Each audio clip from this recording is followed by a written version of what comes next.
Welcome back to another episode of SmoothBrainEDH, where we make the smoothest plays with the biggest brains. This week, we're testing out some of the awesome new commanders from the new Fallout set, so let's see who sets the world on fire. Up first is Matt, who is on Mr. House, President and CEO. This is primarily a dice rolling deck, using attractions to roll a bunch of dice, make a bunch of robots, and make some treasures along the way to generate a lot of value. Next up is Alex on the Wise Mothman. Alex built this deck as a mill primary theme deck with a counter sub-theme.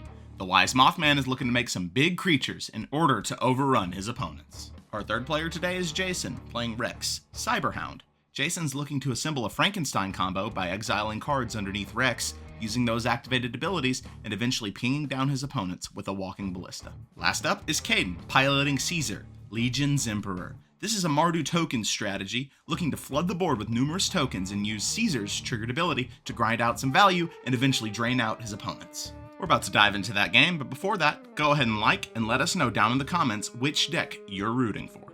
We have links to all our socials, public Discord server, Decklists, and Patreon in the description. Our channel is partnered with Dragon Shield, so if you're looking to pick up any new sleeves or magic-related product, check out our affiliate link down in the description. Thanks to Dragon Shield, who gave us the code SMOOTH5, so use that for 5% off your order at checkout. We're also partnered with Inked Gaming. Check out the affiliate link down below if you want to pick up any custom playmats. Now, on to the video. Just a quick PSA before we get into this video. Everybody, read your cards. Read what they do. Read them out loud sometimes. Don't skim it. Read your card. I say that because nobody reads Mothman correctly in this video. They think that every time a non-land card is milled, an individual Mothman trigger is put on the stack, which is wrong. Very wrong. But luckily, it doesn't actually affect the game too much. At least it doesn't affect how it ends. Now let's get into it. It looks like Matt wins the die roll. He'll start off with Elegant Parlor and Surveil 1. It stays on top, and then the turn is passed to Alex, who plays a Sunken Hollow, and then he'll pass the turn to Jason. And because Jason is just him, he'll play Port Town and reveal an island, then cast Soul Ring, and then pass the turn. Caden will just start off with Marsh Flats and then pass the turn. Matt will start his turn off with a basic Plains, then cast Talisman of Indulgence, and then shift the turn to Alex. Alex starts off with a Hinterland Harbor as land for turn, then he'll tap for 2 and cast Mind Crank. Caden will respond to this by fetching for a Raucous Theater, and he'll Surveil 1. It stays on top, and then the turn is passed to Jason. He'll start off with that basic island he revealed. Then he'll cast his commander, Rex Cyber-Hound. The turn is then passed to Caden, and he'll play Command Tower into his own Talisman. This time it's Conviction. The turn is then passed to Matt, and he'll start off with a basic Mountain. Then he'll cast his Talisman of Conviction. Then after this, he'll tap for 3 and take 2 damage to his talismans and cast Mr. House, President and CEO. Mind Crank mills him for 2, and it's a Rakdos Signet and a Mountain.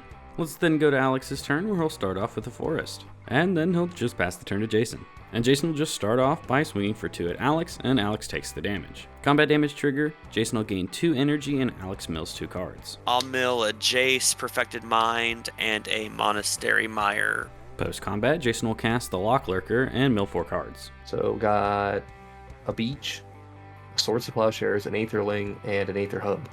After this, Jason will play Meticulous Archive as land for turn and Surveil 1 to the top. Then he'll cast a Cryptic Trilobite X's 1. Then pay 2 energy to exile Aetherling so Rex can get its ability, and then he'll pass the turn to Caden.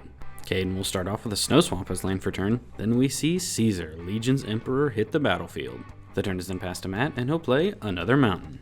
He'll then cast Goblin Morningstar, and when it ETBs, he rolls a d20.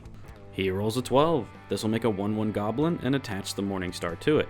Then Mr. House will trigger, and he gets a Treasure and a 3/3 Robot. After this, he'll tap for 4, and he does tap one of his talismans for a black, so he takes a damage and mills a card. And then with the mana, he'll cast Discourtesy Clerk. And when it ETBs, he'll open Bounce Chamber as an attraction. The turn is then passed to Alex, and he'll play a Tainted Wood and then cast the Wise Mothman. Upon ETB, each player gets a rad counter. The turn is then passed to Jason, and at the start of his pre-combat main phase, he mills 1 card for having 1 rad counter. It's Brotherhood Scribe, so he loses the counter. And a life, so he'll mill another card. And since 2 non-land cards were milled, Mothman gets 2 counters. Jason will then play Hengegate Pathway as land for turn. Also, I realized I forgot to mention what was milled off the Mind Crank. It was a Silver Shroud costume, which Jason will target with Emery's ability, and then he'll cast it from his graveyard, and it'll auto-equip to Rex. Jason then moves to combat, and he hits the Mothman player again.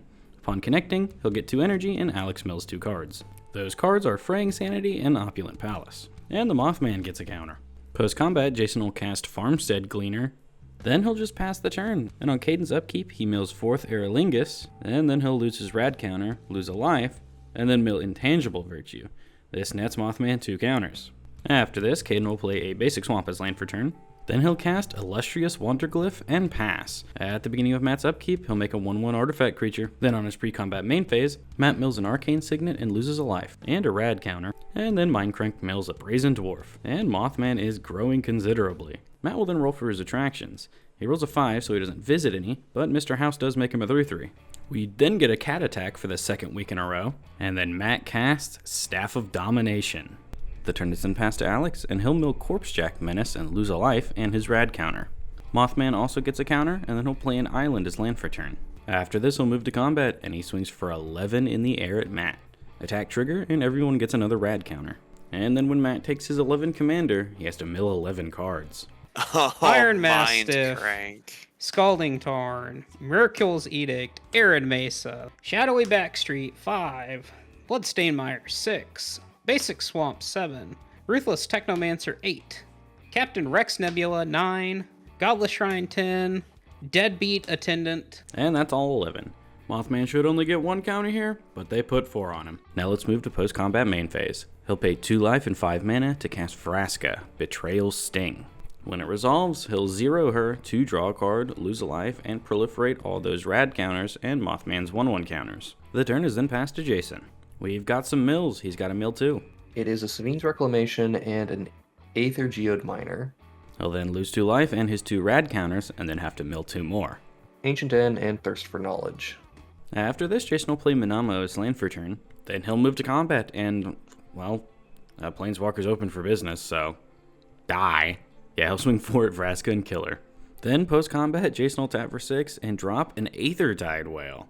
Upon ETB, he'll get 6 energy. Man, this card does so much for 6 mana. One of the Magic the Gathering cards of all time.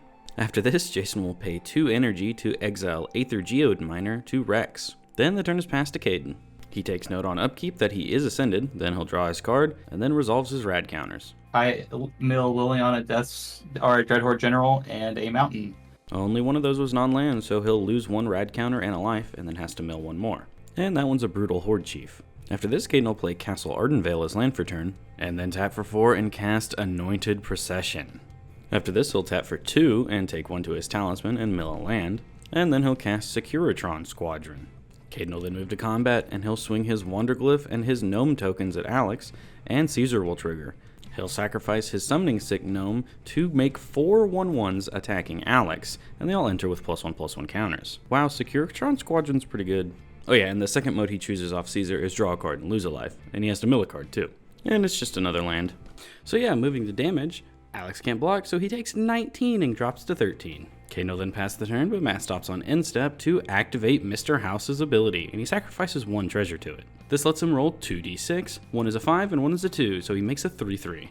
We'll then move to Matt's upkeep, and Caden will now make 2 1/1 gnomes each upkeep, and they each enter with 1/1 counters. We'll then move to pre-combat main phase, where Matt will resolve his rad counters and his attraction. Here's an Ancient Brass Dragon. Oh, damn it. And a basic Plains. So he loses 1 life and 1 rad counter, and then has to mill an additional card, which is Command Tower. He'll then roll for his attraction, which rolls a 2. He doesn't trigger Mr. House, but this does trigger his Bounce House. And when he visits that attraction, he bounces the lowest toughness creature he does not control, which is Cryptic Trilobite. Jason will respond to this though by removing a counter to add 2 mana, and he'll use that mana to untap Farmstead Gleaner. And it gets a 1/1 counter. Now the Bounce Chamber ability is still on the stag, and since it doesn't target, Matt still gets to choose a creature. Lowest toughness is now 2, so he bounces one of the tokens created by Caesar. Now that this is resolved, Matt will cast Comet Stellar Pup, and will immediately 0 him. The dice roll is 2, so he gets 2 1/1 squirrels with haste. Then he'll move to combat, and he'll swing 3 of his 3/3 robots at Alex, putting him to 4. Matt will then pass to Alex and will resolve his radiation triggers. He mills 2 non-lands. I don't recognize what they are, and he doesn't say what they are, so oh well. But he will still lose his radiation counters and 2 life. And dear God, this Mothman is huge. After this, he'll play a forest as land for turn. Then he'll cast and kick Maddening Cacophony. So everyone mills half of their library rounded up, and of course they don't say anything that hits the graveyard, so we'll find out later if that matters. Alex will then put 77 1/1 counters onto Mothman because of that mistake mentioned earlier, but with how the ability works, it should only be 1. And then Alex moves to combat and absolutely eviscerates Caden. So Caden takes way more than enough command damage and is out of this game. And Jason, bless his heart, is the man who will actually use his graveyard, so he's going to tell us what is usable in his graveyard. So I have Urza, Lord High Artificer, Lauren of the Third Path, Fairy Mastermind, Horseshoe Crab, Arcanus the Omnipotent, Omen Hawker, Jodas Avenger, Mother of Runes, and Voltaic Construct. Thank you, Jason. Yeah, those are the only cards Rex can use in his graveyard. Alex will then pass the turn to Jason, and honestly, I anticipate a combo this turn. Let's see. Oh yeah, and everyone remembers they get rad counters, and Jason has to resolve his. He'll mill Era of Innovation, lose his counter and a life, and then has to mill one more. And this one's Time Wipe. Now Jason will start doing things.